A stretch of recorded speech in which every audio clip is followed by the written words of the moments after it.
Somebody says hello to you, when you casually shake their hands without being involved in that act, you'll be again extending your hand, second time, hello. I just shook your hand, again he is giving me that hand. Because you don't know, you are not involved in that act. It just became an act, superficial act, casual act, without depth, without purpose, without meaning, because you were occupied somewhere else, maybe talking to the person at the same time. It's our privilege where we want to go, where we want to flow, where you want to put your consciousness. And prana means life force. You could exist wherever you want to, mainly, predominantly. Although we are everywhere throughout the body, but we do not feel our presence strongly everywhere, only in some locations.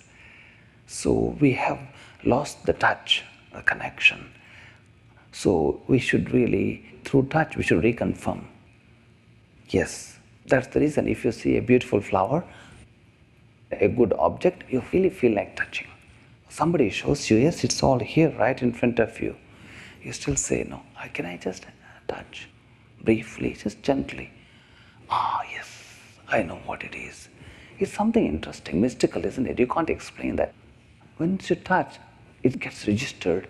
Yes, it's palpable, it's real, it is true. And you really communicate it properly. So that is completion of communication, circulation of energy. It has to go and come back. Go and come back. Whatever goes has to come back. That's karma. Anything you say, it has to come back to you. You can't get away with it. I said something.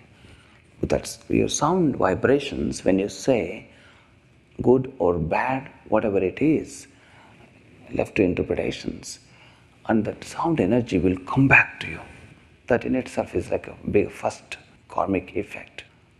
And then the person whom you addressed, and that person's sound vibrations will come to you as well.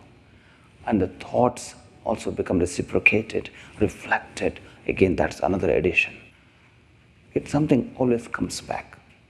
So we should be very careful and cautious what we want, so we can release such vibrations or meanings, so that you could really get inspirational feedback, graceful reflection coming to you.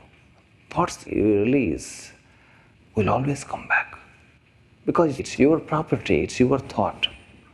It has to come back to you, because where else? You are the source. So that's one of the reasons in real life, same thing happens.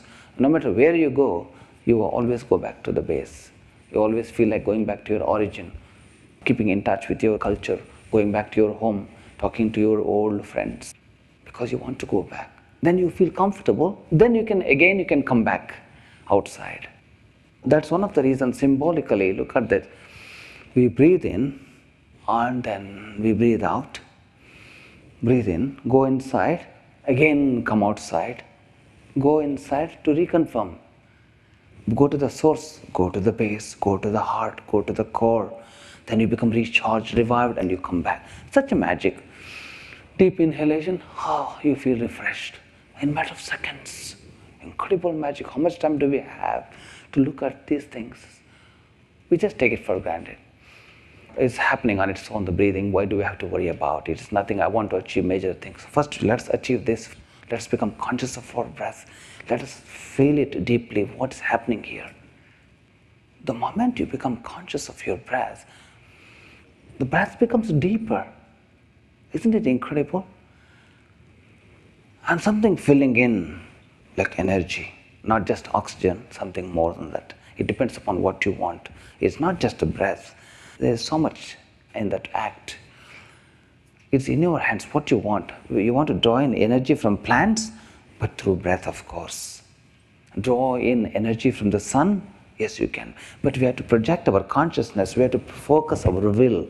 Imagine like a torchlight. You have to focus what exactly you want, where you want to draw in, or to send out. It's really like a control room.